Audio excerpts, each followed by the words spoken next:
देश के सबसे बड़े लोकतांत्रिक बहस के शो देश की बहस में मैं दीपक चौरसिया अपने तमाम मेहमानों का, अपने तमाम दर्शकों का वंदन करता हूं, अभिनंदन करता हूं, नमस्कार करता हूं। आप जानते हैं देश की बहस इकलौता बहस का शो है जो दर्शकों की राय के आधार पर चलता है। हम आपको 3 सवाल देते हैं, उनमें से आप नंबर 1 मुद्दे को चुनते हैं और उसी पर हम बहस करते हैं। इतना ही नहीं, बहस की दशा और दिशा भी दर्शकों के माध्यम से तय होती है, क्योंकि दर्शक सीधे अपने घरों से हमारे इस शो के अंदर जुड़ते हैं और देश के बड़े बड़े राजनीतिज्ञों, विशेषज्ञों, डॉक्टरों के साथ बहस करते हैं। आज हमारे साथ पब्लिक का मंच में जुड़ेंगे कनिका गुप्ता रुड़की से, अभिज्ञान आनंद नोएडा से, मनीष गुप्ता गाजियाबाद से और सोनू झा मुंबई से। लेकिन सबसे पहले देख लेते हैं आज आपने किस मुद्दे पर बहस देखनी चाहिए।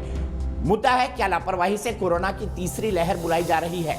और मुद्दा इसलिए भी महत्वपूर्ण है क्योंकि आप देख रहे हैं जितने भी पर्यटक स्थल हैं सब खचाखच भरे हुए हैं। कोई सोशल डिस्टेंसिंग का पालन नहीं कर रहा, कोई मास्क नहीं पहन रहा। साप्ताहिक बाजारों में फिर से भीड़ उमड़ने लगी है और दुकानें अपने पहले की तरह खुल गई हैं। यहां पर भी सोशल डिस्टेंसिंग और मास्क की नीतियों का पालन नहीं किया जा रहा। अभी देश के अंदर वैक्सीनेशन मात्र 5% लोगों को दोनों डोज लगी है। ऐसे में क्या हम तीसरी लहर को दावत दे रहे हैं? आज इसी पर बात होगी। और क्या तीसरी लहर आ गई है? कुछ विशेषज्ञों का कहना है कि 4 जुलाई से तीसरी लहर आ चुकी है। हमारे साथ आज कई विशेषज्ञ जुड़ेंगे, बताएंगे तीसरी लहर के बारे में उनका क्या आकलन है। लेकिन सबसे पहले देख लेते हैं कहां कहां हम गलतियां कर रहे हैं, उस पर रिपोर्ट।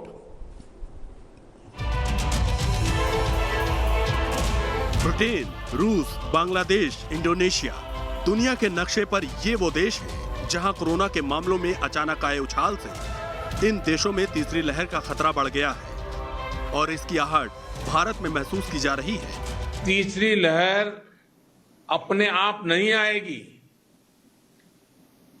अगर, और ये कोरोना ऐसी चीज है वो अपने आप नहीं आती है, कोई जाकर के ले आए तो आती है। इसी कड़ी में गृह मंत्रालय ने सभी राज्यों और केंद्र शासित प्रदेशों के लिए नई एडवाइजरी जारी कर दी है, जिसमें कहा गया है कि जिन इलाकों में कोरोना नियम टूट रहे हैं वहां पाबंदी फिर से बढ़ा दी जाए।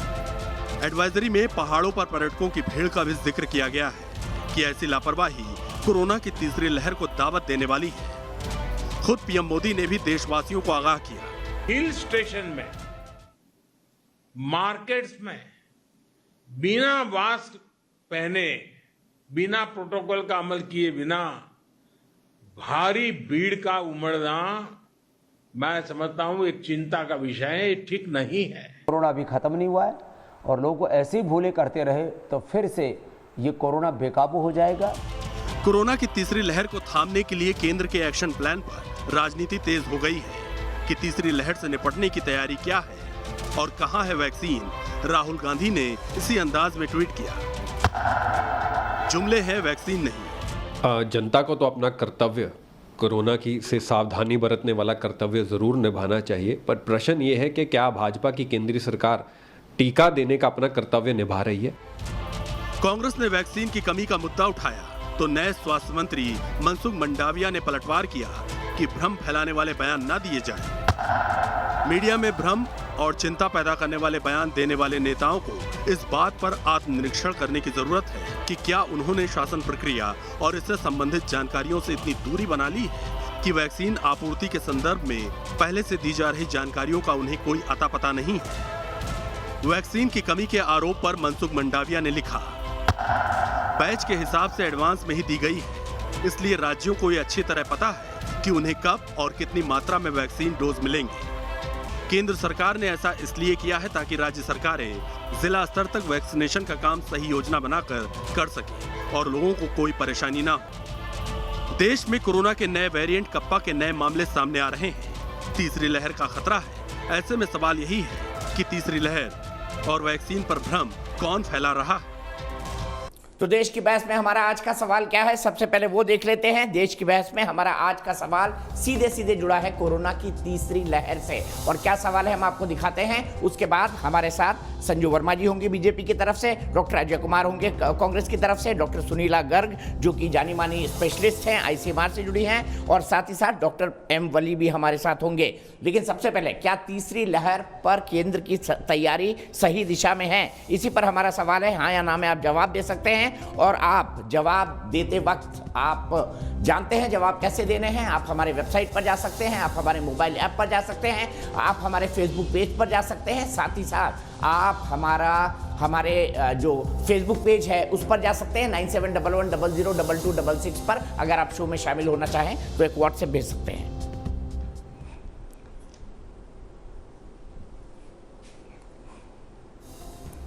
तो मैं सबसे पहले सीधे डॉक्टर सुनीला गर्ग जी के पास चलूंगा। डॉक्टर गर्ग, मैं आपसे जानना चाहता हूं, क्या देश में तीसरी लहर आ चुकी है? कुछ वैज्ञानिक और कुछ संस्थान दावा कर रहे हैं कि 4 जुलाई से तीसरी लहर आ चुकी है।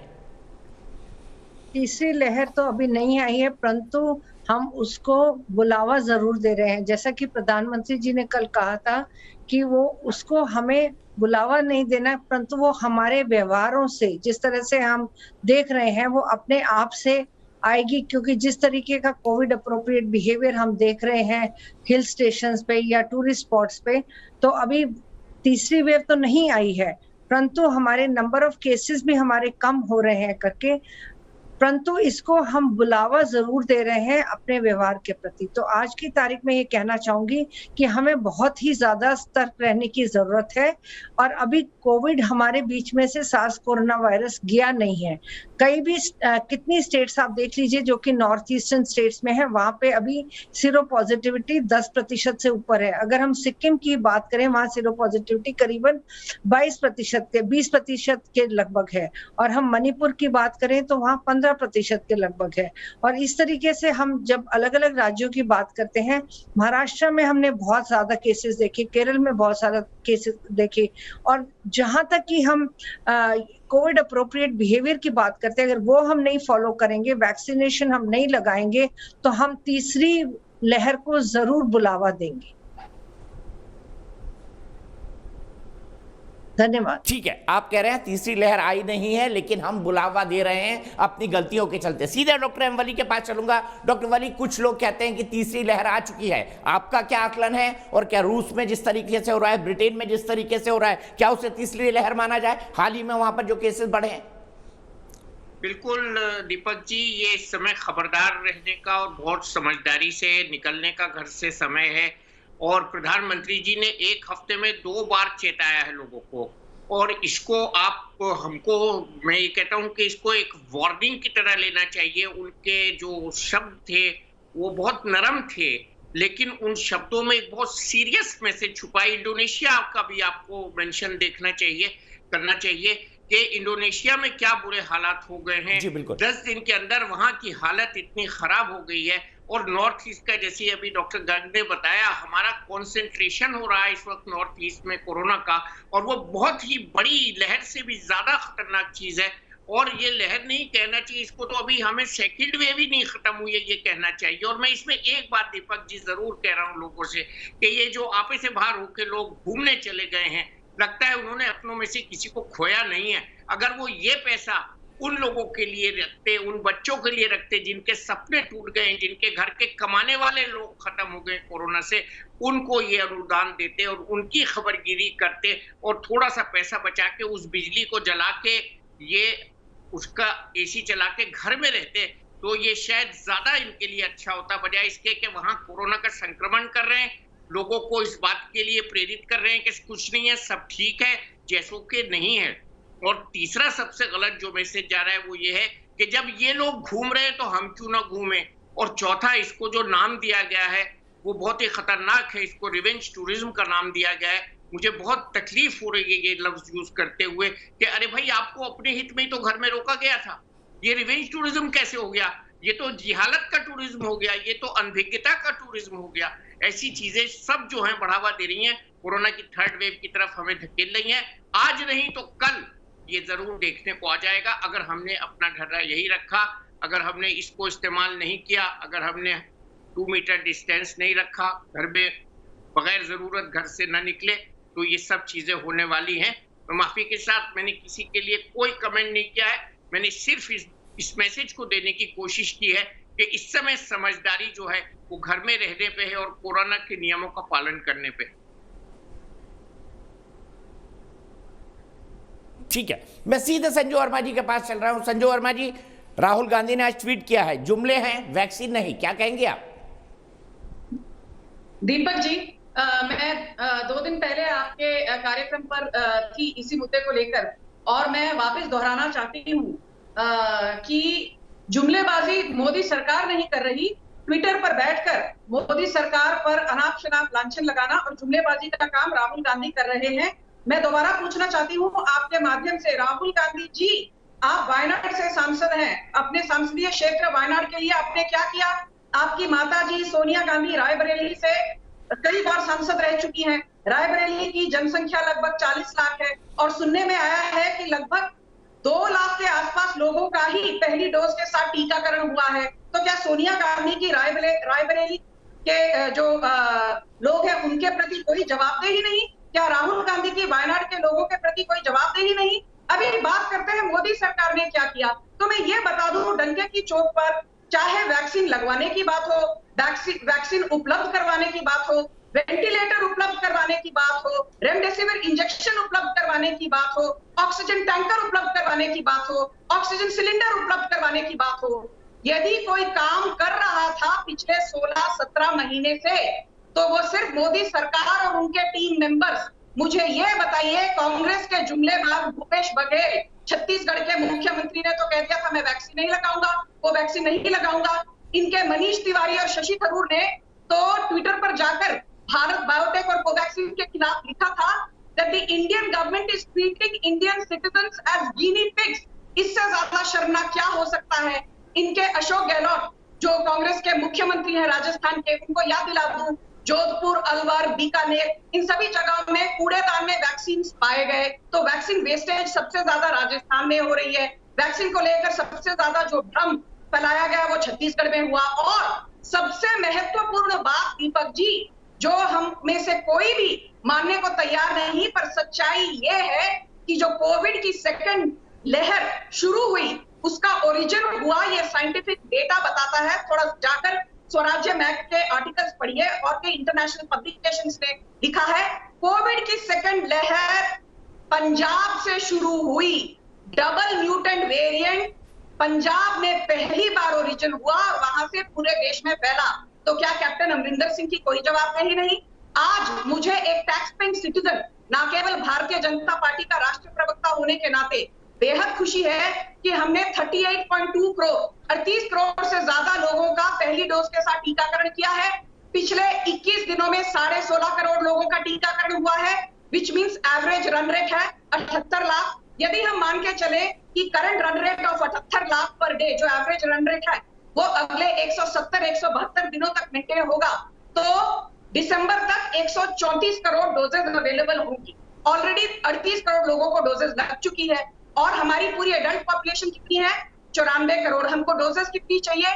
188 करोड़। तो यदि करंट रन रेट मान के चले तो लगभग 170 से 172 लोगों को दोनों डोजेस लग जाएंगी। कुछ 16 करोड़ का डेफिसिट होगा जो आराम से इंपोर्ट के द्वारा उसका गैप फिलअप हो सकता है। क्योंकि याद रखिए, हाल ही में मॉडर्ना को हमने स्वीकृति दे दी, इमरजेंसी अप्रूवल, और सिप्ला ने तो ऑर्डर भी प्लेस कर दिया। जाइकोवीडी ने अप्रूवल के लिए सरकार के सामने प्रस्ताव रखा है और जाइकोवीडी को भी किसी भी वक्त अप्रूवल मिल सकता है। मुझे बेहद खुशी है कि कांग्रेस ने सिर्फ मजाक उड़ाया है, बट आईसीएमआर और भारत बायोटेक ने मिलकर जो कोवैक्सीन बनाई है, वो यूनाइटेड स्टेट्स के डॉक्टर एंथनी फाउची, जो chief medical advisor to White House हैं, वो कहते हैं भारत बायोटेक की Covaxin is one of the most effective vaccine in the world. तो जो आप लोग कहते थे ना, मेक इन इंडिया जुमलेबाजी है, मेक इन इंडिया जुमलेबाजी नहीं है।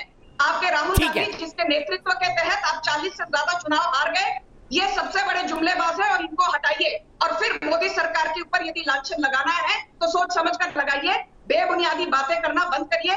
और ये इतनी बड़ी आपदा है, थोड़ा सरकार के साथ कंधे से कंधा मिलाकर चलिए। अब डॉक्टर अजय कुमार, मैं आपसे जानना चाहता हूं, राहुल गांधी बार बार सरकार पर वैक्सीन को लेकर निशाना साध रहे हैं, कोविड को लेकर निशाना साध रहे हैं। सवाल ऐसा है, ये तो एक ऐसी महामारी है जिसमें विपक्ष और सरकार को साथ चलना चाहिए। क्या आपका अपेक्षित सहयोग सरकार को मिल रहा है या आपकी राज्य सरकारों का? देखिए, मैं तो भारतीय जनता पार्टी के प्रवक्ता लोग से जब भी टीवी बहस में मैं आज शामिल होता हूँ, मैं तो स्तंभ रह जाता हूँ जिस तरह से जो है ना, जिस तरह से आरोप, जिस तरह से बहस हो रही है, ना कोई शालीनता, ना कोई बात करने के तरीका। तो मैं संजू जी को 2-3 चीज मैं बताना चाहूंगा।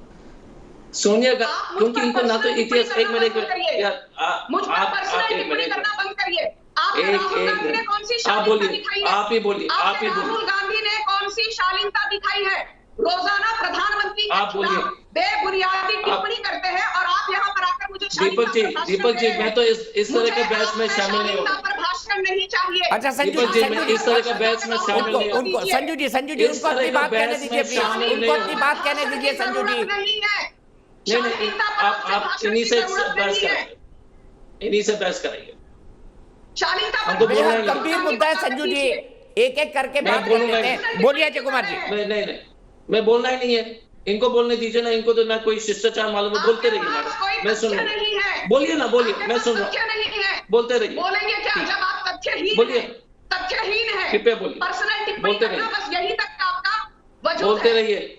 बताइए मुझे, राजस्थान में 54 लाख वैक्सीन की डोजेस दी गई कोविशील्ड की आपको। आप कहते हैं हमारे पास वैक्सीन नहीं है। महाराष्ट्र में आपकी गठबंधन की सरकार है, 74 लाख कोविशील्ड की डोजेस दी है। अच्छा, आप दोनों शांत हो जाइए। संजू वर्मा जी लगातार मत बोलिए प्लीज। डॉक्टर अजय कुमार को अपनी बात कंप्लीट करने दीजिए। आप दोनों शांत हो। उससे पहले मैं कनिका गुप्ता के पास चलता हूं। रुड़की मेरी एक दर्शक जुड़ गई है। कनिका, क्या कहेंगी तीसरी लहर को लेकर? जिस तरह से लोग घरों से बाहर निकल रहे हैं, आपको लगता है हम तीसरी लहर को आमंत्रण दे रहे हैं? नमस्कार सर, सबसे पहले आपका बहुत बहुत शुक्रिया, आपने मुझे शो में बुलाया। तो सर, दूसरी लहर अभी ख़त्म भी नहीं हुई थी कि तीसरी लहर की आशंका दिखाई दे रही है। हाँ, माना मैंने कि संक्रमण का जो दर है उसमें गिरावट हुई है, मगर देश में अभी भी ऐसे राज्य हैं जैसे राजस्थान, महाराष्ट्र और काफ़ी पहाड़ी इलाके जहाँ पे टूरिस्ट की तादाद अभी इतनी ज़्यादा बढ़ गई है, जहाँ पे कोरोना पॉजिटिविटी रेट 10% से ज़्यादा है। और दूसरी लहर में हम देख चुके हैं कि किस तरह से भयावह दृश्य था, किस तरह से सब त्राही मची हुई थी। और अगर हम लोगों को वो चीज़ें दोबारा नहीं देखनी है तो हमें अपनी ओर से सारे प्रिकॉशंस लेने ज़रूरी है। और जैसे कि हमारे प्रधानमंत्री मोदी जी ने हमें बोला था कि अभी ट्वीट कर बताया कि हम लोग खुद ही तीसरी लहर को न्योता दे रहे हैं, तो ये बात बिल्कुल सत्य है कि अगर हम खुद से प्रिकॉशंस नहीं लेंगे तो हम एक तरह से खुद ही तीसरी लहर को न्योता दे रहे हैं। और अब मैं एक सवाल सरकार से, विपक्ष से सबसे पूछना चाहूँगी कि जब हमारे पास वैक्सीन का ही एक श्योरिटी नहीं है कि वो हमें तीसरी लहर से बचा सकती है, तो क्या एक कोरोना की नेगेटिव RT-PCR रिपोर्ट हमें ये श्योरिटी देती है कि हम लोगों को इधर से उधर घूमने में अलाउ कर दें और उनके घूमने से कोई हमें तीसरी लहर हमारे देश में नहीं आएगी, दोबारा से वो सब भयावह दृश्य हमारी आंखों के सामने नहीं आएंगे? ठीक है, मैं आपका ये सवाल सरकार से जरूर पूछूंगा। सरकार की तरफ से संजू वर्मा जी है, उनसे जरूर पूछूंगा। सीधे चलता हूं डॉक्टर अजय कुमार के पास। अजय कुमार जी बताइए, आखिरकार आपका अपेक्षित सहयोग सरकार को क्यों नहीं मिल रहा? यह सबसे बड़ा सवाल है। देखिए, जब इनके प्रवक्ता कर बोलते कि सोनिया गांधी जी रायबरेली में वैक्सीनेशन कर रहे हैं, यार योगी आदित्यनाथ वो सीएम का काम है। अब बेसिक अगर सिंपल अगर प्रशासनिक बातें भी अगर देश के जो है अगर लोग को समझ में नहीं आ अगर राजनीतिक प्रवक्ता लोग को नहीं समझ में आ रही है, तो मैं क्या वायनाड की सरकार, केरल की सरकार कम्युनिस्ट पार्टी की है, सरकार करती है वैक्सीनेशन, MP नहीं कराता वैक्सीनेशन। पहली बात है। दूसरी बात है, यदि हम वली साहब हमको अगर कोरोना वायरस देते तो पंजाब से कोरोना वायरस आया था इसलिए पंजाब जिम्मेदार है, तो जितने भी रिश्तेदार से आप मिल गए, इस तरह की कोई बहस होता है? आप बताइए कि हमको मिल गया डॉक्टर वली को, हमने वायरस दे दिया तो डॉक्टर वली बोले कि अजय कुमार को इस देश से बाहर कर दो। ये वायरस किसी को देख करके आ रहा है, तो इस तरह की भाषा, इस तरह का विपक्ष का वायरस मुझे तो एकदम समझ में नहीं आती। तीसरी बात, सरकार ने डॉक्टर पॉल ने कहा था कि 200 करोड़ वैक्सीन जो है साल के अंत तक इस देश के नागरिकों को दिलाया जाएगा। अब सरकार कह रही है 136 करोड़। सरकार अपने गोल पोस्ट को बदल रही है, वो अपने जगह पर है।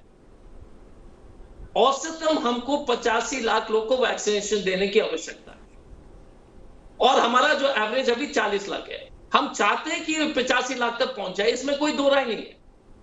लेकिन जिम्मेदार, अगर विपक्षी सरकार को वेस्टेज लगातार जो है विपक्षी सरकार ने साबित कर दिया कि ये झूठे आरोप हैं, इस पर मैं अगर लिंक्स भी भेजना है तो आपको, संदीप जी, मैं आपको लिंक्स भेज दूंगा।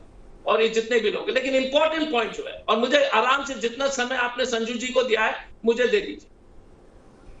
आप बताइएगा कि इस देश में सिर्फ 5% लोग के वैक्सीनेशन हुए, ये आंकड़े सही है? हम तो नहीं बना रहे। राहुल गांधी जी क्या कह रहे हैं कि आपने वैक्सीनेशन को औसत, आपका जो है वैक्सीन स्टेट्स को नहीं मिल रहे। मंत्री जी कहते हैं कि हम तहत प्रोग्राम के अनुसार आपको वैक्सीन मिलेगा, लेकिन वैक्सीन तो नहीं मिल रहा है ना। आप कहते हैं कि हम 5 करोड़ वैक्सीन डिस्ट्रीब्यूट करेंगे, तो ठीक है, लेकिन अगर महाराष्ट्र, इनके प्रदेश भी जो है काफी परेशान है, इन्हीं के प्रदेश भी जो है, इनके मध्य प्रदेश में भी वैक्सीनेशन नहीं हो रहा है, लेकिन तमिलनाडु के उदाहरण में देता हूं। तमिलनाडु ने 11 करोड़ वैक्सीन मांगे थे, 1 करोड़ मिला। तो वैक्सीन की किल्लत है, इसको तो मान लीजिए कि वैक्सीन की किल्लत है। दूसरी बात है, सरकार कहती है, इनसे पूछिएगा कि झूठे आंकड़े लगातार क्यों बोलते हैं। 200 करोड़ के, आप डॉक्टर पॉल के प्रेस कॉन्फ्रेंस निकाल के बताइएगा कि 200 करोड़ दिसंबर तक सरकार ने कहा। अब सरकार कहती है कि 1 मिनट, अरे यार, I did not interrupt you, so you don't interrupt me. Miss Verma, Deepak ji, इस तरह का, दीपक जी, मैं बात नहीं करूंगा यार, ये कोई शिष्टाचार है क्या, कोई संस्कार है? दीपक जी, आप अजय जी को कंक्लूड करने दीजिए। अजय कुमार जी कंक्लूड करिए, फिर संजू वर्मा जवाब देंगे। संजू जी, अजय जी को कंक्लूड करने दीजिए। आप यदि या तो एक मिनट, मैं इनके संजू, दीपक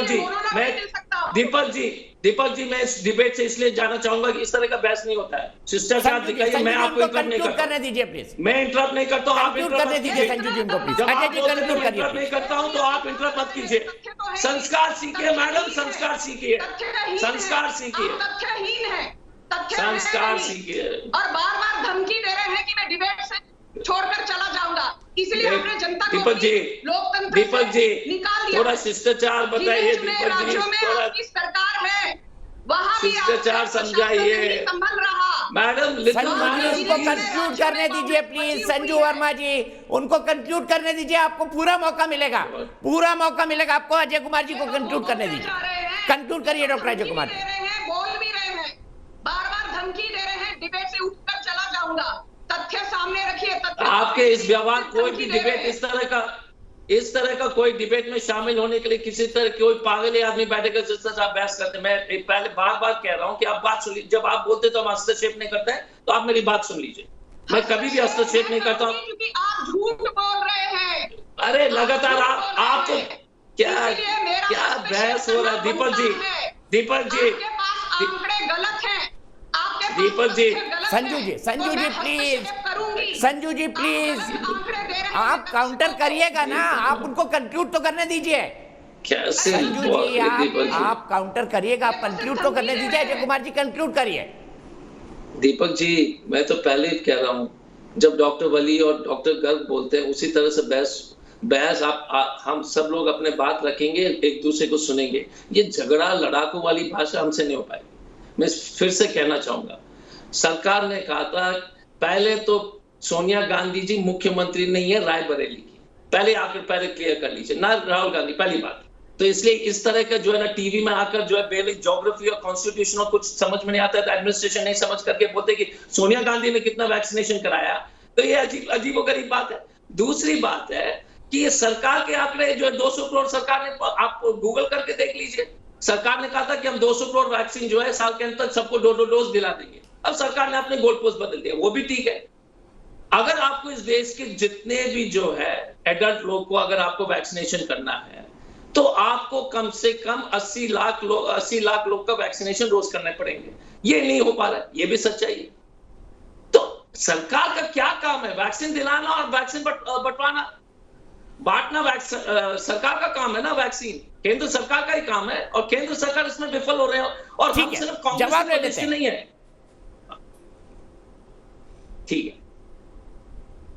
ठीक है, जवाब ले लेते हैं। संजू वर्मा जी, उनका सीधा कहना है कि भाई सोनिया गांधी और राहुल गांधी का काम वायनाड और रायबरेली में वैक्सीन लगवाना नहीं है, वहां की राज्य सरकारों का है। और दूसरा उनका दावा है कि 85 लाख वैक्सीन रोज लगवा पा रही है क्या सरकार? बताइए। मेरा साफ जवाब यह है, हम सभी को पता है कि सोनिया गांधी और राहुल गांधी सिर्फ सांसद हैं। पर यह कहना कि सांसदों की कोई जिम्मेदारी नहीं बनती, ये बहुत ही दुर्भाग्यपूर्ण बात है। और मुझे लगता है क्योंकि गवर्नेंस से कांग्रेस पार्टी का कोई तालमेल है ही नहीं, इसीलिए 2 चुनावों में लगातार इतनी मुंह की हार खानी पड़ी। अरे उत्तर प्रदेश में तो आप विध्वंस हो गए, जिला पंचायत चुनाव में आपको 0 मिले हैं, मॉरल विक्ट्री। बंगाल में 0 मिला, मॉरल विक्ट्री। बिहार हार गए, मॉरल विक्ट्री। तो आप मॉरल विक्ट्री करते रहिए, हम तो अपना काम करेंगे। और दूसरी बात अभी सुन लीजिए, ये बता दूं कि फिलहाल जो आंकड़े दिए गए हैं 135 करोड़ बाय दिसंबर, वो सिर्फ इस बेसिस पर दिए गए हैं कि कोविशील्ड, कोवैक्सीन और स्पुतनिक की अवेलेबिलिटी है। पर जैसे मैंने कहा, मोडर्ना को अप्रूवल मिला जून 29 को, 15 दिन पहले, और सरकार ने कहा है कि सितंबर 2021 तक, अगले 2 महीने में इंट्रानेशनल स्प्रे भारत बायोटेक की अवेलेबल होगी। सीरम इंस्टीट्यूट की दूसरी वैक्सीन कोवावैक्स अवेलेबल होगी। हम बायोलॉजिकल ई, जो एक हैदराबाद बेस्ड कंपनी है, वो भी डोमेस्टिक प्रोडक्शन करने वाली है। प्लस जेनोवा, जो एक महाराष्ट्र बेस्ड कंपनी है, वो भी अपनी एक इंडिजिनस वैक्सीन प्रोड्यूस करने वाली है। तो कहने का तात्पर्य ये है कि फिलहाल अवेलेबिलिटी सिर्फ 3 या 4 प्रोड्यूसर्स को मद्देनजर रखकर प्रोजेक्शन की गई है। सितंबर तक 7 to 8 players will be there. So production and availability ये 2 गुना, 3 गुना, 4 गुना भी बढ़ सकती है। ये मत भूलिए कि जून 21 को हमने 92 लाख से ज्यादा लोगों को एक सिंगल डे में वैक्सीनेशन लगवाई थी। और उस दिन भी देशवासी जब इतना हर्ष उल्लास के साथ खुश थे, राहुल गांधी क्या कर रहे थे?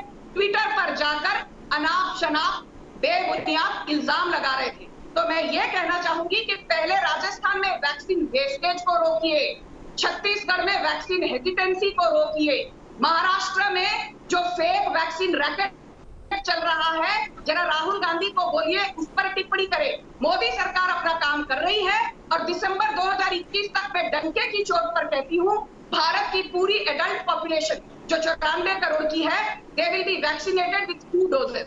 धन्यवाद। ठीक है, तो संदीप जी, ठीक है, मैं सीधे अजय कुमार जी के पास चलूंगा। अजय कुमार जी, वैक्सीन हेजिटेंसी,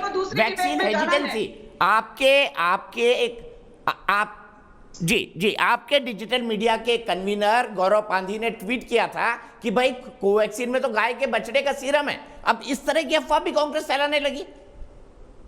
पहले तो बात कर लीजिए, छोड़िए ना, पहले तो बात कर ले कि इतने लोगों की मौत के लिए कौन जिम्मेदार है।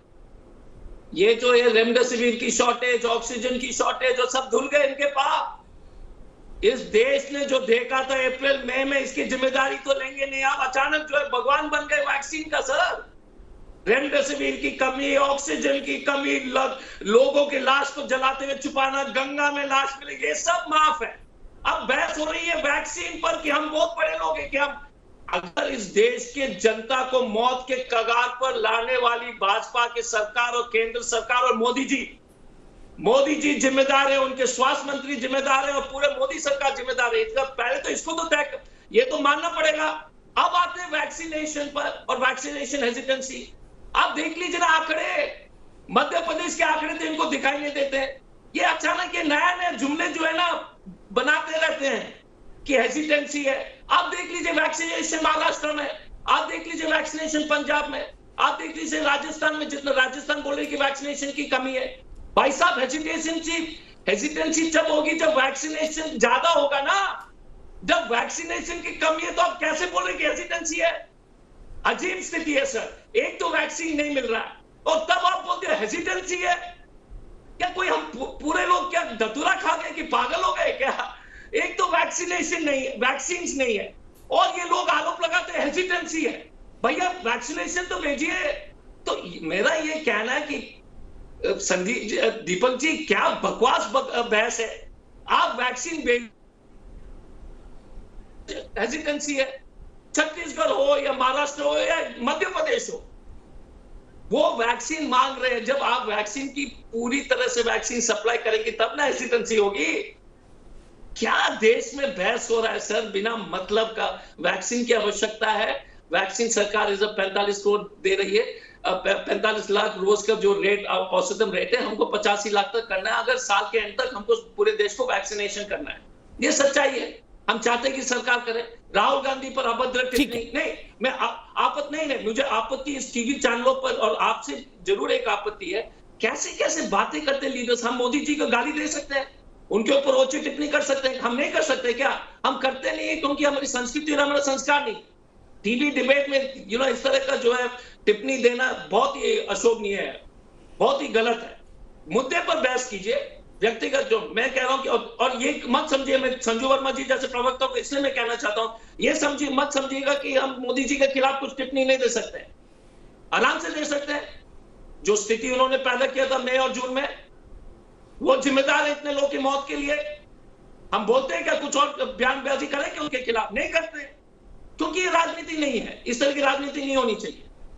मैं बहुत दुखी हूं इस तरह का। मैं हमेशा कहता हूं दीपक जी, हम हमें आई एम नॉट यूज्ड या इस तरह का बकवास बहस में इस तरह की बातें करते हैं लोग। आकर आंकड़े से बात कीजिए। वो जो आंकड़े जो संजू वर्मा जी दे रहे थे सरासर गलत है। वीके पॉल साहब ने 200 करोड़, जेनोवा अभी तक ट्रायल कंप्लीट नहीं हुआ। यार कितने झूठ बोलेंगे देश से। ट्रायल कंप्लीट कीजिए, डेटा एनालिसिस होगा। आप बताइएगा जॉनसन जॉनसन कहां से आएगा? एक मिनट, जॉनसन जॉनसन कहां से आएगा? जब जॉनसन जॉनसन के पास है ही नहीं वैक्सीन, तो देगा कहां से? देश के सामने जॉनसन एंड जॉनसन, फाइजर बोलते हैं कि हमारे जो सप्लाई सब कमिटेड है। तो देश के सामने इतने बड़े झूठ लगातार बोलना, अफसोस की बात है। मैं तो क्या बोलूं, मैं तो डॉक्टर हूं और प्रशासनिक सेवा में भी काम किया, सांसद भी रह चुका हूं, लेकिन इस तरह का जो है ना झूठ लगातार बोलना टीवी चैनल में, मानिएगा कि हमको वैक्सीन कराना है। नहीं, रियली इट्स वेरी सैड। सीधा डॉक्टर सुरीला गर्ग जी के पास चलता हूं। डॉक्टर गर्ग, मैं आपसे जानना चाहता हूं और समझना भी चाहता हूं, तीसरी वेव को लेकर आईसीएमआर ने क्या अपना एनालिसिस निकाला है? आपका क्या आकलन है? कब से आ सकती है तीसरी लहर? किन कारणों से आ सकती है वो तो हम जानते हैं, जिस तरह की लापरवाही हम कर रहे हैं। क्या आपने कोई अंतराल, इतने अंतराल के बाद ऐसा होगा या इतने दिनों के बाद ये लहर आ जाएगी? कुछ लोग कह रहे हैं सितंबर में आएगी, कुछ लोग कह रहे हैं अगस्त के आखिरी में आएगी। क्या साझा कर सकती है आप हमारे साथ आईसीएमआर की स्टडीज के हिसाब से? देखिए, आईसीएमआर के कुछ सीरो सर्वेज हमारे हुए हैं और हमारे कुछ राज्यों ने भी सीरो सर्वेज किए हैं, और ऑल इंडिया इंस्टीट्यूट की भी एक स्टडी हुई थी जिसमें पता चला था कि सीरो सर्वे हमारी लगभग जो है 60% के करीब सीरो पॉजिटिविटी है। नंबर एक आपको ये समझना होगा। साथ ही साथ हमने 38.7 करोड़ लोगों को वैक्सीनेशन किया है।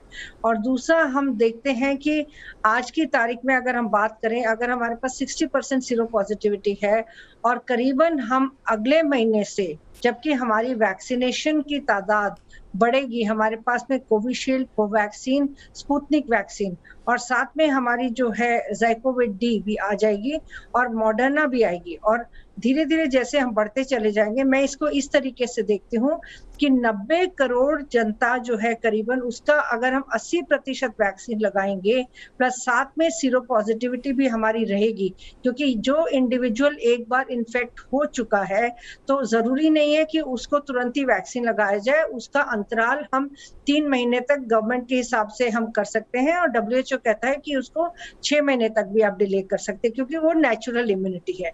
तो वो भी हमारी हर्ड इम्यूनिटी में एक इम्पॉर्टेंट रोल प्ले करेगी। और जहां तक बच्चों का सवाल है, अगर हम देखें कि बेसिकली हमारा पहली वेव भी आई, दूसरी वेव भी आई, दोनों में 3% 10 साल से कम के बच्चे इफेक्ट हुए, और 11 से 20 साल तक के हमारे 10% बच्चे इफेक्ट हुए, और जिनमें इन्फेक्शन जो थी बहुत सीरियस नेचर की नहीं थी, और बच्चे अपने आप रिकवर भी हो जाते हैं, जो कि हमारा integrated management of neonatal and childhood illnesses का भी एक प्रोग्राम है जो कि कहता है।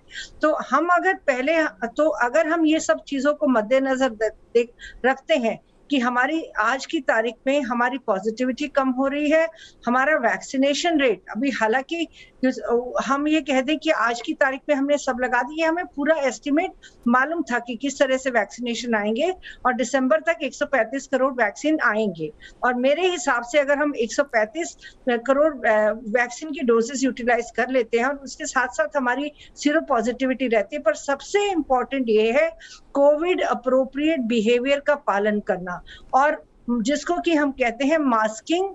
आप मास्क भी हमारा प्रॉपरली पहना होना चाहिए और हम रिस्पॉन्सिबल बिहेवियर कि वो इंडिविजुअल करेगा और एडमिनिस्ट्रेशन उसको साथ में लागू करेगा, क्योंकि जिस तरह से हम देख रहे हैं लोग लापरवाह होके घूम रहे हैं करके, क्योंकि इंडिविजुअल्स को जो है अल्टीमेटली अपने आप भी एहसास होना चाहिए कि हम कितनी बुरी तरह से हमने सेकेंड लहर का हमने सामना किया। और यहाँ मैं आपको ये बता दूं कि ये लहर अगर जिस प्रकार से भारत में आई है, अगर अमेरिका या किसी और डेवलप्ड नेशन में भी आती तो आपने बाकी सभी लोगों को सुना होगा, डॉक्टर देवी शेट्टी और उन सबको भी, किसी भी देश में इस तरह की क्षमता नहीं है इतनी लार्जर प्रोपोर्शन ऑफ पॉपुलेशन को मैनेज करने की। तो ये बहुत जरूरी है कि हम जरूर याद करें कि हम किस तरीके से, क्योंकि हमारा इसमें वो सबसे मेजर इम्पोर्टेंट वो है कि हमारी पॉपुलेशन बहुत ज्यादा है, हम नंबर्स में बहुत ज्यादा है, सिस्टम्स की ओवरवेलमिंग होना बेसिकली हमारी कंट्री के लिए एक बहुत बड़ा चैलेंज है। तो हमें ये देखना है कि हमें हर स्थिति में जितने हमारे कोरोना वॉरियर्स हैं जिन्होंने जान खोई है, अल्टीमेटली हम फिर से उस पे ना आ जाए। पहली वेव में हमारे पास में वैक्सीनेशन नहीं था, तो सबसे हमारा इम्पोर्टेंट जो सोशल वैक्सीन है वो मास्क है, और आज की तारीख में हम डबल मास्क की बात करते हैं, यानी कि मास्क को नाक के ऊपर और हम साथ में थोड़ी के नीचे लगाएं। दूसरा चीज ये है हम सोशल डिस्टेंसिंग का पालन करें और सैनिटाइजेशन या हैंड वॉशिंग पर्टिकुलरली ये है। और साथ ही साथ में अब हम ये कहते हैं कि हमारा वायरस जो है अब ग्रामीण एरिया में भी जा रहा है, तो जिसके लिए बहुत जल्दी में रूरल, पेरी अर्बन और ट्राइबल एरियाज के लिए गाइडलाइंस बनाई गई है, उनको देखते हुए कि कम्युनिटी इन्वॉल्वमेंट भी बहुत जरूरी है, पंचायती राज का होना बहुत जरूरी है, और साथ ही साथ ग्राम सभा को भी हमने इन्वॉल्व करना है। तो ये सब चीजें बिल्कुल थ्रेडबेयर लेवल पे डिस्कस की गई हैं और ministry of health and family welfare की वेबसाइट पे भी उपलब्ध है। इसमें क्योंकि मैं खुद भी इन्वॉल्व थी डेवलपमेंट में, तो एक एक चीज का ख्याल रखा गया है कि किस तरीके से हम विलेज में वॉलंटियर्स को इन्वॉल्व करेंगे, फैमिली को इन्वॉल्व करेंगे, क्योंकि लोग डर जाते हैं, क्योंकि घर का कोई इंसान अगर भर्ती होता है और वहां पे अस्पताल में वो बहुत अकेला पड़ जाता है। तो ये सारी चीजें जो है उनको माइन्यूटली देखा गया है। साथ में ये भी देखा गया है कि कई बार आरटीपीसीआर नहीं भी पॉजिटिव होता तो भी इंसान पॉजिटिव हो सकता है। तो इसके लिए सिंड्रोमिक मैनेजमेंट, जो कि हम सिंड्रोम मतलब लक्षण वैसे ही होते हैं कोरोना जैसे, और हम मान के भी चलते हैं कि वो कोरोना पॉजिटिव है, तो उसका अप्रोप्रिएटली उसी हिसाब से मैनेजमेंट शुरू किया जाता है। तो हमने गांव के स्तर पे भी बेसिकली तैयार किया है, शहरी स्तर पे भी 3 लेवल का स्ट्रक्चर है हमारा, कोविड केयर सेंटर से लेके टर्शियरी हॉस्पिटल तक। तो ये सारी तैयारी को देखते हुए, परंतु आज की तारीख में सबसे इंपॉर्टेंट ये है कि Covid appropriate behaviour, masking, testing, treating और ट्रैकिंग, और साथ में वी बाद में आएगा वैक्सीनेशन, जो कि बहुत जरूरी है क्योंकि हर्ड इम्यूनिटी वैक्सीनेशन से ही आएगी। परंतु जब तक हर्ड इम्यूनिटी हमारी वैक्सीनेशन की, जैसे कि हम आगे बढ़ते जाएंगे, मैं सभी लोगों से अपील करती हूँ कि आप जरूर आए और जल्दी से जल्दी जब आपकी बारी आए वैक्सीन लगाएं, और जितने डोजेस आपको जरूरत है उसी मात्रा में आप लगाएं। आपको अगर इन्फेक्शन हुआ है तो आप 3 महीने का गैप करके लगाएं, या फिर अगर आपको 2 डोजेस की जरूरत है तो आप 2 डोजेस उसी अंतराल के बीच में लगाएं। अगर आपको ट्रैवल करना है तो बेसिकली इसमें गवर्नमेंट ने छूट दी है, सरकार ने, कि आप वो 8 हफ्ते के बाद जैसे कोविशील्ड लगना है तो तब लगा सकते हैं करके। तो इस प्रकार से जो है हमें पूरी ही हर तरीके से तादाद बरतनी है ताकि हम सावधान रहें और सभी अपना भी बचाव करें और दूसरों का भी बचाव। ठीक है, मैं सीधे चलता हूं अपने एक दर्शक अभिज्ञान आनंद नोएडा से जुड़ गए हैं। अभिज्ञान, टूरिस्ट स्थलों पर हम जिस तरह की भीड़ देख रहे हैं उसको देखकर आपको नहीं लगता हम एक बार फिर से कह रहे हैं आ बैल मुझे मार? सर पहले तो मैं आपको बहुत बहुत धन्यवाद करना चाहूंगा मुझे इस शो पे आमंत्रित करने के लिए। और सर जो आपने बात बोली कि आ बैल मुझे मार, बिल्कुल सर ये बहुत बिल्कुल सही बात है। हालांकि अभी कुछ दिन पहले एक मनाली की न्यूज थी जिसमें हमने 3 लाख रुपए का चालान रेवेन्यू जनरेट किया था वहां के पुलिस ऑफिसरों ने, सिर्फ इस कारण से जिसमें कि लोगों ने मास्क नहीं पहना था, और मास्क का दंडनीय चालान था 5000 रुपए, और उसी के साथ अगर वो 5000 नहीं देते हैं तो वो बार्स के पीछे डाल दिए जाएंगे, यानी जेल के पीछे। तो सर इससे हम अंदाजा लगा सकते हैं कि कितने लोग लापरवाह होते जा रहे हैं दिन प्रतिदिन। अब बात करते हैं सर कि शुरू के कोरोना काल और अभी की। शुरू के कोरोना काल में लोग बहुत ज्यादा उस चीज को लेकर चिंतित थे और लापरवाही नहीं बरतते थे, पर अभी देखा जाए तो बहुत लोग मास्क के साथ साथ सैनिटाइजर और सैनिटाइजेशन भी भूलते जा रहे हैं। और सर अब बात हम कर रहे हैं वैक्सीन की। वैक्सीन सर हम ये जानना चाहते हैं कि अभी तीसरी लहर के हिसाब से क्या हम जो अभी वैक्सीन ले रहे हैं वो तीसरे लहर के लिए सक्षम है, और अगर नहीं है तो हमारी सरकार की क्या इसके लिए रणनीति है। उसी के साथ सर वैक्सीनेशन सेंटर पे जो हम बात करें सोशल डिस्टेंसिंग की, ये कोविड एप्ट बिहेवियर सर, इसमें सबसे इंपॉर्टेंट चीज कि सोशल डिस्टेंसिंग तो हम सर क्या वैक्सीनेशन सेंटर पे ही नहीं देख पा रहे हैं। तो क्या सर हम ये तो खुद मान सकते हैं कि लापरवाही कहीं ना कहीं हमारे द्वारा भी बढ़ती जा रही है और कहीं ना कहीं सरकार की गाइडलाइंस को भी हम नहीं मान रहे हैं। तो बिल्कुल सर कहीं ना कहीं एक चीज तो है कि हाँ अब मुझे मार वाली कहानी। ठीक है, बहुत बहुत शुक्रिया अभिज्ञान, बहुत बहुत शुक्रिया अभिज्ञान जी। यही इतना ही वक्त है मेरे पास आपके लिए। सीधे शहना एनसी के पास चलूंगा। शहना एनसी जी, राहुल गांधी ने कहा जुमले हैं, वैक्सीन नहीं, और अजय कुमार जी कह रहे हैं कि भाई बीजेपी प्रवक्ता तो वो वैक्सीन भी गिनवा रहे हैं जो अभी तक बाजार में उपलब्ध नहीं है। संजू वर्मा जी जॉनसन एंड जॉनसन का नाम लेके गए। देखिए, सबसे पहले तो लगता है कि हम सबको पता है कि 6 फीट की दूरी जो है वो सबसे जरूरी है। वैक्सीनेशन की आपने बात की, पूरे विश्व में सबसे हाईएस्ट वैक्सीनेशन ड्राइव कहीं हुआ है तो वो भारत में हुआ है। जो आप फुल्ली वैक्सीनेटेड भी हैं, आपके दर्शक ने बिल्कुल सही सवाल उठाया, क्योंकि जो लोग मेडिकेशन ले रहे हैं, जिनका इम्यून सिस्टम कमजोर है, उनको अपने आप को सुरक्षित रखना ही है। मास्क पहनना, हेल्थ केयर स्टेप्स हम सब जानते हैं, लेकिन सरकार की भूमिका ये है कि जब तक हम 70% वैक्सीनेटेड नहीं है तब तक हमें बिल्कुल सावधान रहना पड़ेगा। प्रधानमंत्री हर बार मन की बात हो या फिर अपने खुद के जहां भी वो जा रहे हैं, बात कर रहे हैं, तो I think that the highlight is always about what the government is doing. जहां तक वैक्सीनेशन का सवाल है, सबसे largest vaccination 39 crore plus administer हुआ है, तो ये एक उपलब्धि है। लेकिन इसके साथ साथ जो हम 32 लाख वैक्सीन डोजेज हर दिन या 38 लाख तक पहुंचे हैं, इसके बावजूद जो 12 करोड़ वैक्सीन 18 और 40 साल के बीच के लोगों को मिला है, तो I think we have to work collectively. My government India का जो पोर्टल है उसके ऊपर मैं विनंती करूंगी दीपक जी आपके माध्यम से कि सभी को जानकारी मिले कि कौन से ऐसे तथ्य है, क्योंकि वो सच्चाई सबके सामने माई गवर्नमेंट इंडिया के ऊपर सच्चाई सब जो आ जाता है वो बिल्कुल व्हाट यू से ऑथेंटिक है। और this is not just about behaviour, हमें ये भी देखना है कि अभी इसके बाद जो तीसरा लहर आए उसके लिए हम एकजुट हैं, क्योंकि डॉक्टर वी.के. पॉल ने सही कहा कि the world is witnessing a third wave of COVID and we have to join hands to ensure that the third wave doesn't hit India. NITI Aayog के डॉक्टर वी.के. पॉल का जो बयान रहा है आज और कल, मैं मानती हूँ कि उससे एक कंप्लेसेंसी हमें दूर करना चाहिए। और प्रधानमंत्री ने भी कहा बहुत लोग बाहर जा रहे हैं और स्वाभाविक रूप से 2 साल बाद सभी चाहते हैं थोड़ी राहत, लेकिन कंप्लेसेंसी के लिए कोई जगह नहीं है। और आपके हेल्थ एक्सपर्ट्स ने भी यही कहा। हमारे नए हेल्थ मिनिस्टर जो है मनसुख भाई मांडविया, उन्होंने भी काफी लोगों तक पहुंचाया है कि क्या है तथ्य, क्या है ग्राफ और क्या है हमें क्या करना है, ताकि हम देखें कि आइंदा ये तीसरा लहर दूसरा सुनामी जैसे ना हो। ठीक है, मैं सीधे अपने एक दर्शक के पास चलता हूं। मनीष गुप्ता गाजियाबाद से हमारे साथ जुड़ गए हैं। मनीष जी, क्या कहेंगे आप हाल के हालात को देखते हुए? क्या हम कोविड की तीसरी लहर को, जो नई तस्वीरें सामने आ रही उसके हिसाब से आमंत्रण तो नहीं दे रहे? सर पहली बात तो नमस्कार आप सभी को, दीपक जी को नमस्कार, आपने शोभे में आमंत्रित किया। सर देखो, जो हम हालात देख रहे हैं कि बाजार में जिस तरह लोग बिना मास्क के, बिना शरीर से घूम रहे हैं, पहाड़ों पे लोग घूमने जा रहे हैं, वो पूरी तैयारी है तीसरी लहर की हमारे लिए, जो कि हम बहुत गलत है। देखिए, पहली बात तो कोरोना कोई राजनीतिक विषय नहीं है जिसपे हम देश और क्या कहते हैं राज्यों में राजनीति करें। ये एक वैश्विक बीमारी है, तो हमें इस पर सब पर मिलकर लड़ना है। चाहे हम सैनिटाइजेशन की बात करें, चाहे मास्क की बात करें, चाहे हम अपनी सेफ्टी की बात करें। तो आपने कहावत सुनी होगी, जो जीता वो सिकंदर, लेकिन आज का जमाना है जो जिया वो सिकंदर। अगर आप जी गए आप सब कुछ कर लेंगे।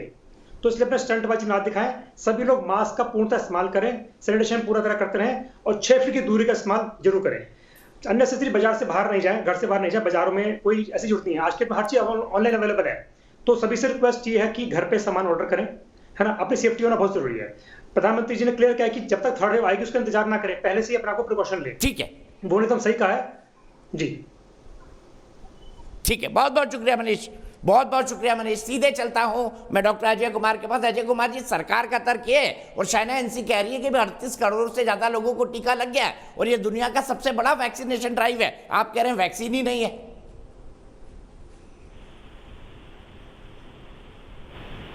इसी तरह का जो है ड्रामेबाजी में टाइम पर बात करेंगे। पहले जून में आपने 85 लाख करके वर्ल्ड रिकॉर्ड बनाने का जैसे इस तरह का जो है भ्रम फैलाने की कोशिश की।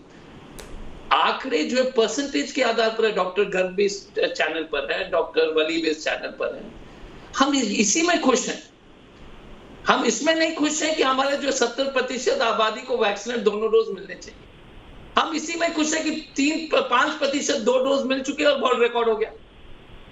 और उस वर्ल्ड रिकॉर्ड का क्या फायदा होगा जब जो है हमारी जनता अगर मरेगी। तो इसलिए मैं कह रहा हूं कि ये इस तरह के ये सबसे बड़ी खतरा क्या है कि भारत में अब जो है ना हर चीज इवेंट मैनेजमेंट है। हमारा कहना है कि अमेरिका ने अगर मान लीजिए 40% आबादी को वैक्सीनेट किया, वो अपने पॉपुलेशन के आधार पर करेंगे ना। तो वर्ल्ड रिकॉर्ड चाइना सबसे बड़ा आबादी दुनिया में हमारे पास, चाइना के बाद हमारे पास है, तो हम सबसे ज्यादा वैक्सीनेशन तो करेंगे।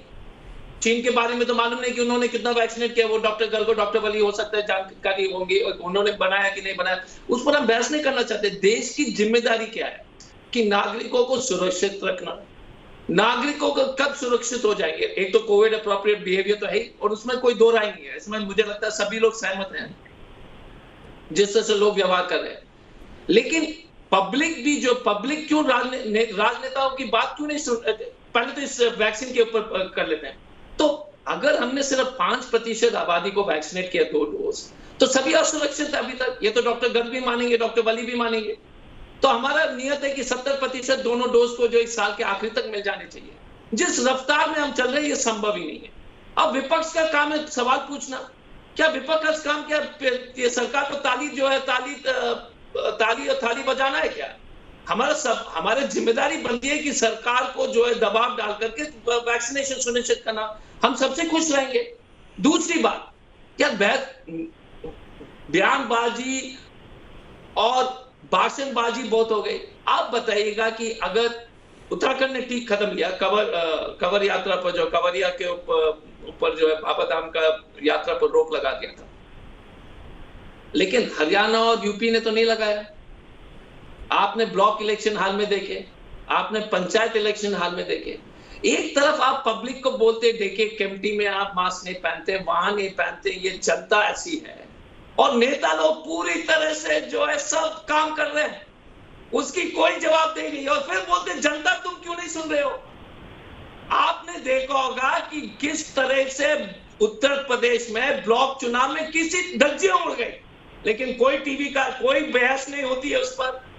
कोई बहस नहीं होती है कि यूपी के पंचायत चुनाव में 1700 टीचर की मौतें हुई, और फिर राजनेता आकर बोलते भाई साहब देश के लोग गलत कर रहे हैं, आप गलत कर रहे हैं, आप भीड़ एकत्रित कर रहे हैं, और आप बोल रहे हैं कि यूपी में कवर यात्रा भी चलाइए, सर कवर यात्रा भी चलाए, हरियाणा में व्यवस्था करेंगे। और फिर डॉक्टर गर्ग और उनका कहना एकदम 100% सही है। एक तरफ सरकार, इस भाजपा की सरकार बोल रही है कि जो है धार्मिक यात्रा चलने दीजिए। आपने तबलीगी का जो है नाटक तो आपने देख लिया पिछले साल, आपने एक समाज को बोल दिया कि यही जिम्मेदार है। उसके बाद कुंभ मेला हुआ था तो किसी ने नहीं बोला। अब ये यात्रा भी चल रही है। तो अगर हमारे मापदंड इतने दोगले हैं, अगर हम हमेशा नहीं सुन लीजिए सर, अगर हमेशा हम 2 तरह के बातें करते रहेंगे और फिर बोलेंगे यार कोविड केम्प्टी में फाइन हो रहा है, मसूरी में क्या हो गया, अरे भाई साहब नेता लोग उसका उल्लंघन कर रहे हैं, उसका जवाब नहीं है क्या सर इस देश में? और फिर हम बोलते कि आप नहीं सुन रहे हो। जब हमारे लिए लागू नहीं है तो आपके लिए क्यों लागू होगा? इस देश के गरीब आम जनता के ऊपर दोष थोपते रहिए, कोई बात नहीं सर, चलते रहेगा गाड़ी राजनीति की। ये सच्चाई है सर। कोई कार्यक्रम हमने नहीं किया कि योगी आदित्यनाथ जी ने अप्रूवल दिया था इस यात्रा के लिए। नहीं, ये अफसोस की बात है सर। तो इससे मैं पब्लिक कमेंट से दोषी हूं। हमने जो है कोई उदाहरण पेश नहीं किया जिससे पब्लिक हमारी बात सुने। हमने कभी उदाहरण पेश नहीं किया और हम बोलते हैं पब्लिक। यहीं पर रुकता हूं, ब्रेक के लिए रुकता हूं। ब्रेक के बाद फिर यह बहस जारी रहेगी और हम बात करेंगे जो उत्तर प्रदेश में बात की कि कांवड़ यात्रा शुरू होने वाली है, क्या तीसरी लहर को वो भी निमंत्रण नहीं देगी? ब्रेक के बाद।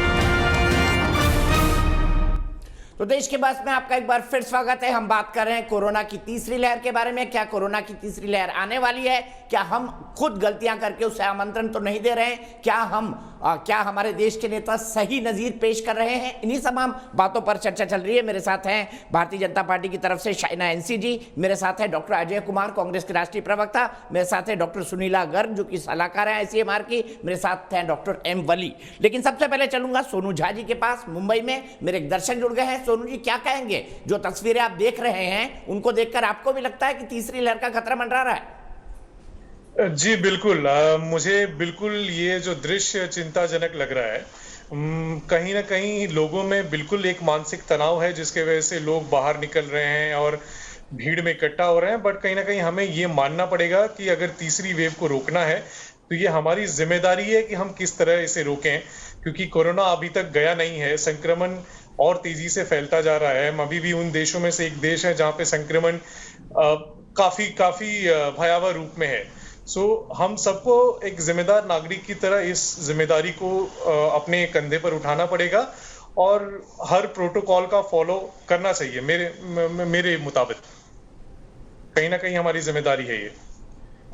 ठीक है, बहुत बहुत शुक्रिया सोनू। सीधे चलते हैं शाइना एनसी जी के पास। शाइना एनसी जी, चुनाव हमने वेस्ट बंगाल चुनाव के वक्त देखा, दूसरी लहर पीक पर चली गई, हमने उस वक्त के हालात देखे, आज के भी हालात हम देख रहे हैं। सवाल उठाया डॉक्टर अजय कुमार ने, क्या नेताओं ने सही नजीर पेश की और क्या ऐसे समय उत्तर प्रदेश में कांवड़ यात्रा को अनुमति देना ठीक है?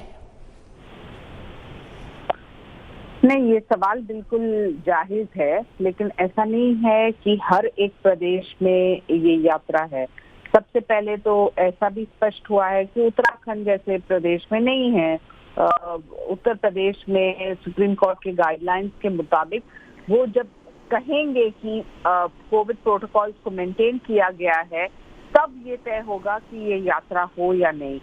अब जब हम बात करते हैं कि क्या करना चाहिए आज के परिप्रेक्ष्य में, तो प्रधानमंत्री ने स्वयं कहा है कि अभी भी कोविड गया नहीं और हम सबको एकजुट लड़ना है, एकजुट देखना है कि कैसे हम इस पैंडेमिक महामारी को कैसे हम खत्म करें।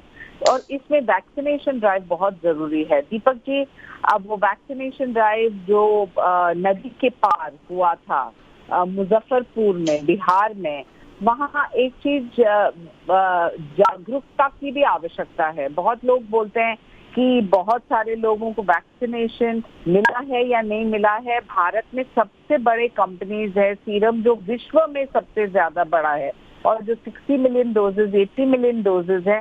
तो मुझे लगता है कि आते हुए दिन में बिल्कुल कोई कमी नहीं पड़ेगी।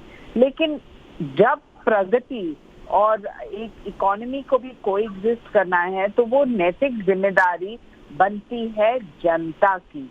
और वो जनता जानती है कि आज जब बहुत सारे एंडेवर्स हैं, जैसे कि मैं सिर्फ एक उदाहरण आपको देना चाहती हूँ कि मनसुख मांडविया जी ने जब वो बने अभी हाल ही में मंत्री, तो उन्होंने कहा कि there are 2 important aspects to Covid. एक कि हम देखें कि जो दूसरा लहर था उससे हम कैसे बच के रहें तीसरे लहर में, और दूसरा कि वैक्सीनेशन ड्राइव जहां प्रदेश को भी देखना है कि कांस्टेंट प्रोग्रेस जो है वो प्रोग्रेस क्या है, कि कितने वैक्सीन एडमिनिस्टर हुए हैं, कितने रिकवरीज हुए हैं, कितने पेशेंट 24 घंटे में रिकवर हुए हैं, क्या है रिकवरी रेट जो 97% था तो कैसे ऊंचा हो जाएगा, क्या प्रोटोकॉल्स मेंटेन किए गए हैं। तो प्रदेश और सेंटर का स्टेट सेंटर कोऑर्डिनेशन भी बहुत जरूरी है, as is introspection of the individual. ठीक है, इंट्रोस्पेक्शन के साथ साथ स्टेट और सेंटर का कोऑर्डिनेशन भी जरूरी है। पर हमने देखा डॉक्टर अजय कुमार, इन मुद्दों पर भी राजनीति होती है। कांग्रेस के राज्य सरकारों ने कहना शुरू कर दिया कि भाई कोवैक्सीन हम नहीं लेंगे, हम नहीं लगा देंगे। क्या ये चीजें भी जनता के मन में कंफ्यूजन नहीं पैदा करती? आपके कई नेताओं ने बोल दिया कि भाई कोवैक्सीन का तो 3rd फेज का ट्रायल नहीं हुआ, एक नेता ने बोल दिया कि भाई इसमें गाय के बछड़े का सीरम मिला है, तो वैक्सीन हेजिटेंसी तो पैदा हुई ना इसके चलते। और कई ऐसे लोग हैं जो वैक्सीन को देखते ही घरों से भाग जा रहे हैं, जंगल में छुप जा रहे हैं, नदी में कूद जा रहे हैं। गांव में ऐसे भी दृश्य देखने को मिले हैं भारत में।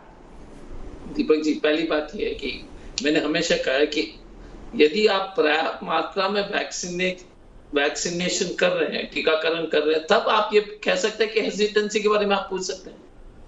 जिसको जो मांग रहा है वैक्सीन उसको तो नहीं मिल रहा है, फिर आप बोल रहे हो कि जो हेजिटेंसी है।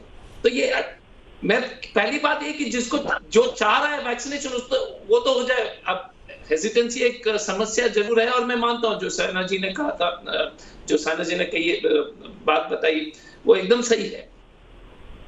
लेकिन दो बातें, हमने कोवैक्सीन के खिलाफ, किसी वैक्सीन के खिलाफ बात नहीं उठाई थी। हमने कहा था, और सभी साइंटिफिक लोग, हम भी उस वैक्सीन के डेवलपमेंट में काफी, जो भी हम उस डेवलपमेंट के एक छात्र के रूप में बोल रहे हैं कि डेटा जो था फेज 2 डेटा था, उस पर अप्रूवल दे दिया, इमरजेंसी अप्रूवल। हमने कहा कि उसको जो है, जो साइंटिफिक बेसिस होता तो वो फेज 3 डेटा के अप्रूवल के बाद ही होना चाहिए। दुनिया में यही था, इमरजेंसी अप्रूवल अमेरिका में किसी भी ड्रग में बिना फेज 3 के अप्रूवल का नहीं हुआ। भारत ने जो है सिर्फ आत्मनिर्भर भारत दिखाने के लिए फेज 2 में दे दिया, वो अपनी जगह पर है। सही है गलत है वो मुझे, जो प्रोफेशनली मैं बोलूंगा, मैं जो प्रोफेशनल फेज 2 जो इमरजेंसी यूटिलाइजेशन के लिए डेटा जो अप्रूवल मिला था, ये मैं पूरी जिम्मेदारी के साथ कहना चाहूंगा, इमरजेंसी अप्रूवल फाइजर हो, जेनेंटेक हो, फाइजर हो या Johnson and Johnson, all of the vaccine, Novavax, सबके अप्रूवल फेज 3 डेटा के एफडीए के अप्रूवल के माध्यम से हुआ। एस्ट्राजेनेका वैक्सीन के तो बात तो छोड़ दीजिए, क्योंकि वो पहले से ही अप्रूव था यूरोपियन यूनियन। तो ये साइंटिफिक बेसिस पर सवाल उठाए जाना कोई गलत बात नहीं है।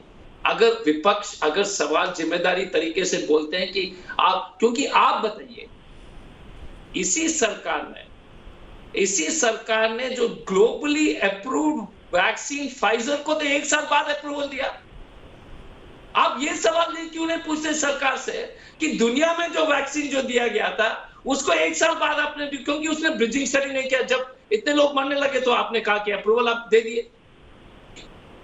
आपने अप्रूवल इसलिए नहीं दिया था कि आपकी जो साइंटिफिक टेम्पर बहुत बढ़ गई थी, आपने अप्रूवल दिया क्योंकि स्थिति खराब हो गई थी। दूसरी बात सुन लीजिए, जॉनसन एंड जॉनसन का वही स्थिति। तो हमारा सिर्फ यही कहना है कि इस देश में, और भारतीय जनता पार्टी से पूछे ना कि कोई वो नेता जो है गोबर खिला देते हैं आईसीयू के पेशेंट को, वो बड़ी साइंटिफिक टेम्पर है क्या सर? हम तो कम से कम पहुंचे नहीं ना अस्पताल में, जबरदस्ती गोबर जो है ठोस दिया आईसीयू के पेशेंट के मुंह में। और ये लगातार ये प्रज्ञा जी क्या क्या बोलते हैं कि काऊ यूरिन पीजिए तो कोरोना नहीं होगा, लेकिन अपने जो बड़े बीमारी के लिए जो है बॉम्बे चले जाती है। तो हमारा सिर्फ ऑब्जेक्शन था साइंटिफिक, और कांग्रेस के लीडर्स बोल रहे कि वैक्सीनेट कराइए, हर आदमी बोल रहा है, कांग्रेस के जो है सीनियर लीडर्स हो। और कोवैक्सीन का हमारा objection phase 2 emergency approval data पर था, और वो हमेशा रहेगा कि इस देश में जो भी होगा, अगर हम अपने देश को जो ग्लोबल कमिटी ऑफ नेशंस में, नहीं लास्ट में एक ही सेकंड मैं लेना चाहूंगा, तो ये गलतफहमी ये जो फैलाने की कोशिश करिए, फेज 3 का डेटा आ गया, हमें कोई आपत्ति नहीं है, लेकिन सरकार से ये भी पूछेगा कि फाइजर और जॉनसन को 1 साल क्यों लगा, और बाकी वैक्सीन को भी तो 1 साल क्यों लगा? ये भी तो एक महत्वपूर्ण प्रश्न होनी चाहिए। ठीक है, मैं सीधे डॉक्टर वाली के पास चलता हूं। डॉक्टर वाली, आपसे जानना चाहता हूं, सेकेंड वेव आपका क्या प्रेडिक्शन है, आपका क्या आकलन है? 3rd वेव के बारे में माफ कीजिएगा, सेकेंड वेव तो हमने देख ली कितनी खतरनाक थी।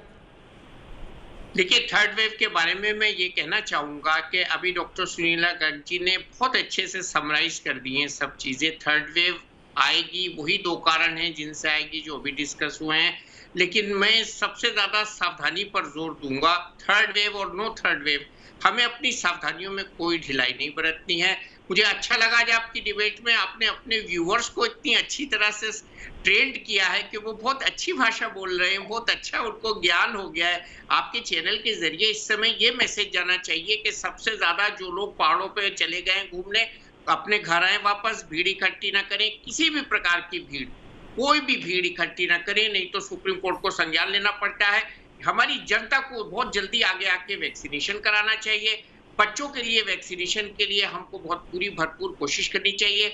अपने बच्चों को और बूढ़ों को बचाना चाहिए। हमको कोई भी कोताही ऐसी नहीं करनी चाहिए जिसके कोरोना के फैलने में हम मददगार साबित हो। हमको पूरी एहतियात करनी चाहिए। और ये तमाम जो एक ग्लोबल एक लर्निंग प्रोसेस चल रही है, जिसमें हमने देखा कि इजराइल ने भी अपना मास्क का डिसीजन वापस लिया, यूके ने लिया, उनको तो बहुत ज्यादा वैक्सीनेशन हो चुका था, तो हमारे पास तो भी इससे बहुत कम वैक्सीनेशन हुआ है। तो उसके लिए जब तक पब्लिक में एक उत्साह नहीं होगा, एक ड्राइव नहीं होगी और उसमें एक लालसा नहीं होगी कि हमको वैक्सीनेशन लगवाने जाना है और लगवा के ही घर लौटना है। और मुझे अच्छा लग रहा है कि अब वैक्सीन की शॉर्टेज धीरे धीरे आगे आने वाले दिनों में खत्म हो जाएगी और ऐसा हो खुदा करे। और मैं इसकी कामना करता हूं कि हमारे देशवासी जल्दी से जल्दी वैक्सीनेट अपने को कराएं, तब तक कोविड एप्रोप्रिएट बिहेवियर का पालन करें। और कल की जो खबर है, जिसने वैक्सीन नहीं लगवाया था, जो फर्स्ट केस थी हमारे देश की, जो स्टूडेंट थी, मेडिकल स्टूडेंट केरला में, उसको दोबारा कोरोना हुआ, उससे सबक लेना चाहिए कि हम अगर वैक्सीनेशन नहीं लगवाएंगे तो हम पूरे एक्सपोज्ड हैं वैक्सीन लगवा के कोरोना के लिए। अगर हम वैक्सीन नहीं लगवाएंगे तो हम पूरे एक्सपोज्ड हैं और ये कोरोना हमको छोड़ेगा नहीं। अदृश्य वायरस है, चालाक वायरस है, म्यूटेट कर रहा है, तेजी से म्यूटेट कर रहा है और एसबीआई की रिपोर्ट के हिसाब से ये एक तरह की रेस है और इस रेस में हमको आगे निकलना। ठीक है डॉक्टर सुनील, अगर आखिरी कमेंट आपसे और मेरा सीधा सवाल, एसबीआई की रिपोर्ट कहती है अगस्त में वेव और सितंबर में पीक, आईसीएमआर का क्या आकलन है एसबीआई की इस रिपोर्ट पर? देखिए, एसबीआई की रिपोर्ट ने बहुत सारे मैथमेटिकल अजम्पशंस लिए हैं, उसमें ह्यूमन बिहेवियर का बहुत ज्यादा जिक्र नहीं है। उन्होंने बहुत सारे अजम्पशंस लिए हैं, तो उस मॉडल के हिसाब से वो कहते हैं कि जुलाई में हम 10,000 के करीब आ जाएंगे, अगस्त में हमारे केसेस बढ़ते चले जाएंगे और सितंबर अक्टूबर में हमारी जो है थर्ड वेव आएगी। परंतु ये मैं इसको रिपोर्ट को दूसरी तरीके से देखती हूँ from a public health perspective, कि जब हमारा वैक्सीनेशन बढ़ जाएगा, नंबर 1, नंबर 2, अगर हम बेसिकली हमारी सीरो पॉजिटिविटी आज की तारीख में हमारे फेवर में है करके, कि काफी लोगों को हमारा इन्फेक्शन हो चुका है। और मैं ये भी बताना चाहती हूँ कि अगर हम लोग उत्तराखंड की बात करें तो हमारे केसेस 250% बढ़े हैं 10 मार्च से लेके। अगर हम हिमाचल प्रदेश की बात करते हैं, केसेस 244% बढ़े हैं, जबकि महाराष्ट्र में 174% ही बढ़े हैं, क्योंकि हम 22 लाख से शुरू हुए थे। और अगर हम अरुणाचल प्रदेश की बात करते हैं या मेघालय की अगर हम बात करें तो 295% बढ़े हैं केसेस। तो मैं ये चाहूंगी कि अगर हम इसको टूरिज्म, रिस्पॉन्सिबल टूरिज्म बनाएं तो वहां के लोगों को भी इन्फेक्शन ना हो, कोविड अप्रोप्रिएट बिहेवियर का पालन करना चाहिए। और साथ ही साथ हमारी एडमिनिस्ट्रेशन का भी एक बहुत इंपॉर्टेंट रोल है हर जगह, जो भी राज्य में है, कि लोग कोविड अप्रोप्रिएट बिहेवियर का पालन करें और बिल्कुल हम सावधानी बरतें तो थर्ड वेव बहुत ही माइल्ड तरीके से निकल जाएगी और ज्यादा से ज्यादा लोगों को वैक्सीनेशन भी लग जाएगा। तो ये चीजें मैं अंत में कहना चाहूंगी from a public health perspective. और जहां तक हमारे रूटीन मैनेजमेंट है उसका हम पालन करते ही रहें, टेस्टिंग, ट्रीटिंग, ट्रैकिंग और मास्किंग का। ठीक है, बहुत बहुत शुक्रिया आप तमाम लोगों का आज बहस में जुड़ने के लिए। चलते चलते मैं बता दूं, क्या केंद्र के सही दिशा में कदम उठाए केंद्र ने? 90% लोग मानते हैं कि तीसरी लहर को रोकने के लिए केंद्र ने सही दिशा में कदम उठाए हैं और 10% का जवाब ना में है। फिलहाल एक ब्रेक, लेकिन न्यूज नेशन एक ऐसा चैनल है जहां खबरों का सिलसिला कभी नहीं थमता।